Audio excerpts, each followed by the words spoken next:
Hi! Welcome back to About Craft. And today, we are going to review a very interesting foundation. Ito lang naman yung Dermacol Makeup Cover, in which ang balita, ito daw ang world's most full coverage funda. At dahil dyan, excited na me dahil isa talaga sa hinahanap ko sa mga foundation ay yung pagka-full coverage. Ang saya lang kasi maalis ng mga kamalasan sa face kahit pang samantala lang, diba? So this one is made in Czech Republic. Sa Europa, okay, AFAM siya. Kaya ang dami-daming mga langwahe dito sa kanyang box. Pero, ayun, may English naman. Hypoallergenic Waterproof Foundation with SPF 30 provides perfect daw, coverage for all skin imperfections. So wow, lahat na ata ng mabubulaklak na claims ay nandine. Hypoallergenic na, may SPF 30 pa, tapos waterproof pa siya, best. So umulan, bumagyo, ayos lang. By the way, I got this official Dermacol distributor dito sa Philippines. Sa Facebook, they are Dermacol Philippines, at sa Instagram, at Dermacol Philippines. Don't worry, I will link you guys sa description box below kung ayaw nyo mag-type. At isa nito, which contains 30 grams of the product,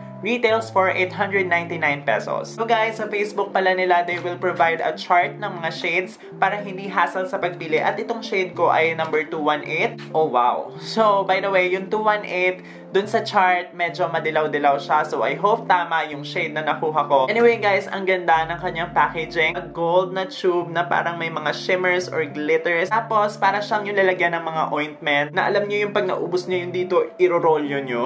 Oh, tapos naka-seal pa siya dito sa taas.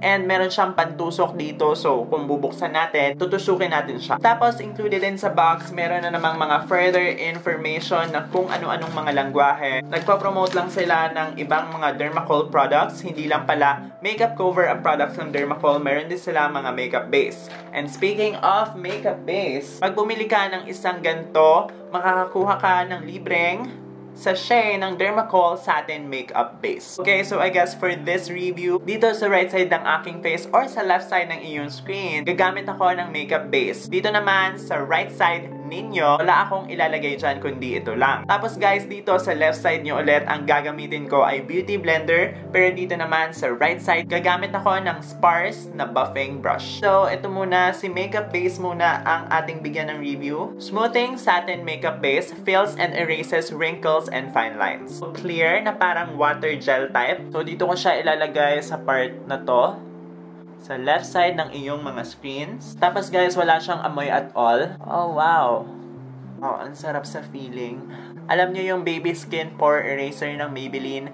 Parang ganun siya. Yes, para siyang silicone base na primer. Pero, nung inalis naman natin siya dito, para siyang gel type. Okay, wala namang pagbabago sa appearance. Walang color pigment yung base. It's just that mas smooth na talaga to compared dito. Okay, anyway, ayan, bubutasin na natin si Dermacol Makeup Cover. There you go. And dito, maglalagay lang ako ng kaunti. Ayan. Yan lang yung gagamitin natin. Hopefully, makover niya buong face natin. So, unahin na natin itong merong makeup base. At gagamitan ko lang siya ng beauty blender. Wow! In fairness, itong 218, I think this is the perfect shade for me. Okay, first time ko maka-encounter ng foundation ng isang layer pa lang na manipis. Na-cover na niya agad yung mga ugat ko dito sa aking eyelids. Tsaka guys, feeling ko nakatulong itong makeup base para smooth talaga yung application niya. Ayan o, walang paglapat sa mga wrinkles, walang paglapat sa mga pores. So, ito yung application using the beauty blender, and as you can see, kanina meron akong mga dewiness dito. Ngayon, wala na siya. Super duper mattifying. Pero, so far, hindi naman siya pumapasok wrinkles at sa mga fine lines ko. At sobrang na-enjoy ko yung coverage ngayon pa lang kasi nawala na yung aking under eye circle. Yung mga ugat ko nga dito nawala na rin. Tsaka yung mga pores ko, best. Okay? Perfect nga. Tipid to sa concealer, best. Pero guys, kitang-kita nyo dyan sa camera and dito in person, yung itsura niya halatang naka-foundation ka. Okay, halatang naka-makeup ka. Pero I have no problem with that. Gusto ko yung ganong mga effect. Okay, now let's move on na to applying the rest of the foundation using a buffing brush. Okay, using a buffing brush, parang mas makapal yung naging effect niya compared to this one. Oh my gosh. Ang flawless best. Wala talaga lahat ng imperfections ko, guys. Para akong Photoshop. Pero guys, ang napansin ko, using a beauty blender, mas napanipis niya yung foundation. May coverage pa rin, okay, and mukhang naka-makeup pa rin, pero mas manipis. Using a brush, mas makapal, and feeling ko talaga, mas mabigat. Also, I think nakatulong talaga yung makeup base ng Dermacol kasi dito, even though hindi na masyado, pero nakikita pa rin yung mga pores ko. Pero dito, walang pores at all. Pero yes, matte na matte talaga siya, guys. Hindi nga lang matte, parang ultra matte. Anyway guys, naglagay lang ako ng konti dito sa aking leeg. And definitely, a little goes a long way siya. Ang ini-squeeze natin kanina, yun lang yung nagamit ko dito sa buong mukha ko, okay? Kasama pa yung leeg at tenga. So, sa feeling, medyo may tackiness siya. Pero from a scale of 1 to 10, with 10 being the highest, 1 lang. Tapos, meron siyang scent, parang perfume, okay? Parang may perfume siya ng pambabae, pero super duper subtle lang, konti lang. Alam nyo guys, so far so good. Coverage-wise, sa lahat ng natry kong mga foundation, ito talaga yung pinaka-high coverage. Alam nyo, feeling ko ito yung ginagamit kapag may rampahan or kapag kunwari may mga dancers na sasayaw sa stage, tapos dapat hindi mahulas yung kanilang foundation even though pawisan sila. Or alam nyo yung mga sa videoke, di ba yung mga sexy girls na parang nasa swimming pool pero pak na pak pa rin yung makeup. Feeling ko ito yung ginamit sa mga mukha ng babaeng yon. Ang ganda talaga guys. Lalagyan ko ng dimensions lahat, ng contour, ng highlight, and blush. Then, I will be back to update you kung may nagbago pa. Okay guys, I am done with my makeup. And, oh my gosh. Try ko lang mag-mannequin challenge, ha? That girl is a real crowd pleaser. Guys, grabe tong foundation na to. I don't think foundation yung tawag sa kanya. More like pintura, bes. Grabe, hindi ako mukhang tao.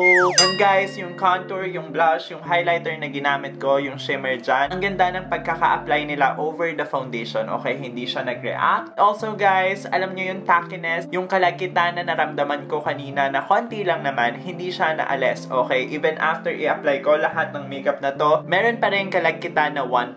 So, nag-set na ako using lang yung Nishido Final Powder. Pero guys, hindi pa rin ako makapaniwala. Grabe, mukha akong manikin. Nahiya yung Barbie doll ko sa akin. Pero guys, ang negative na napansin ko sa kanya is, after mga 10 minutes nga, nagsasettle na siya dito sa aking fine lines and dito sa aking worry line. And damang-dama ko talaga ito.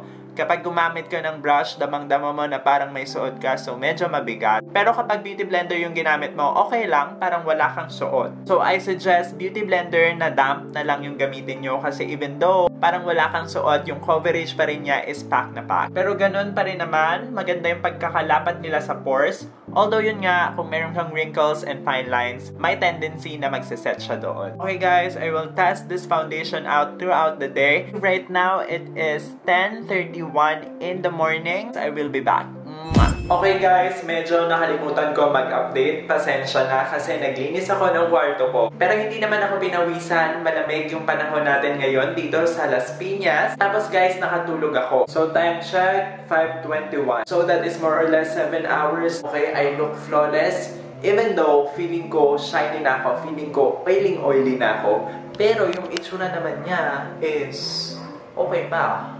Kahit bigat na ako, especially dito sa T-zone guys, damang-dama ko ang bigat. Pero, okay lang naman. Actually, mas maganda pa nga siya na medyo naging shiny ako, na nagkaroon ako ng oil ng konti. Kasi mukha na siyang natural, okay? Hindi na ako yung mukhang plastic talaga kanina. Pero guys, ngayon, ayan o, kitang-kita nyo ba yan?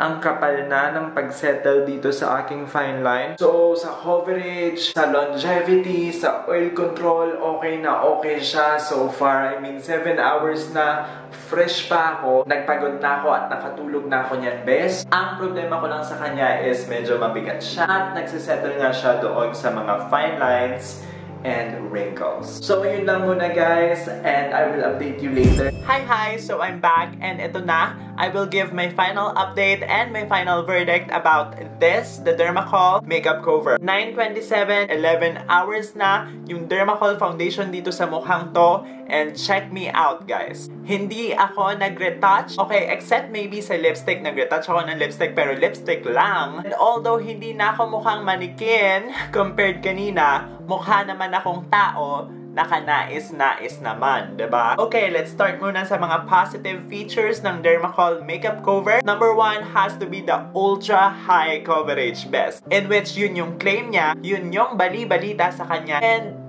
tama. Lahat ng foundation na na-try ko, ito yung pinaka-full coverage. As in, pagka-apply ko, best, mukha akong manikin. At hindi po ako magsisinungaling, nagustuhan ko po iyon. Pero, this may be subjective. Okay, alam ko marami sa inyo hindi gusto yung sobrang pakak na pakak. Yung iba, as much as possible, gusto very natural lang ang coverage. So, kung gusto mo na very natural lang, I do not recommend this product for you. Pero kung gusto mo yung parang manika talaga katulad ko kanina, go for this best. Number 2, meron siyang poreless effect. Kung kanina wala akong pores pagka-apply ko, and up until now, best, wala pa rin akong pores. Ang ganda ng pagkakalapat niya sa pores. Although, mas magandang gamitin yung beauty blender, pero okay rin naman sa pores yung brush. And nakakatuwa na for 11 hours consistent siya. Ang hirap nang makahanap ng consistent ngayon, best. Number 3, even though medyo pricey siya, 899 pesos. Alam nyo naman ako, pag lumampas na ng 300, mahal na yon para sa akin. Pero a little goes a long way naman siya. So, sulit na sulit yung 899. As in, yung patak na nilagay natin dito kanina, na-cover niya not only my face, but my leeg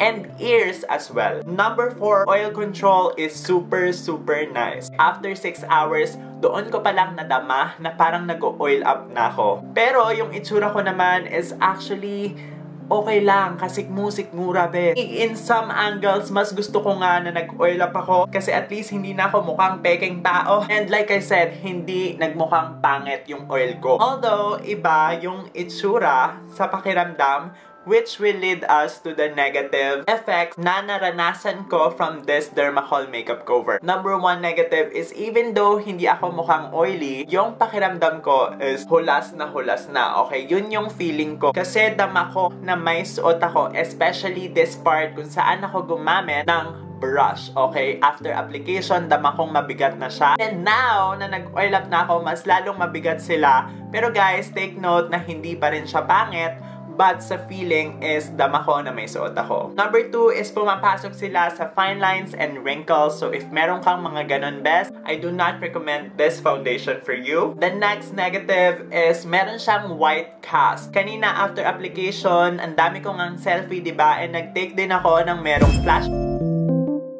Tapos, meron siyang white cast, which is understandable naman kasi it has SPF 30. And ayun lang naman yung mga negative or yung mga consequences. Another tip, guys, for this foundation, mas okay na before you apply it, maglagay ka muna ng primer, whether it be gel type or silicone type, or yung Dermacol Satin Makeup Base. Kasi mas maganda talaga yung application. Even though maganda na tong walang primer or anything, mas napaganda pa niya with a primer. As in, ang smooth talaga, best. Okay, overall, even though mabigat siya and pumapasok sa mga wrinkles ko, I would still give this a slay, best. Kasi honest naman siya and super duper totoo yung mga claims na ginawa niya, best. Lahat ng imperfections ko, tinakpan niya. Not only for a while, but for 11 freaking hours. Ano ba, best? So there you have it, guys. I hope nag-enjoy kayo sa video na ito and I hope you find it helpful. Please do click the like button and also subscribe to me para part ka na rin ng aking hashtag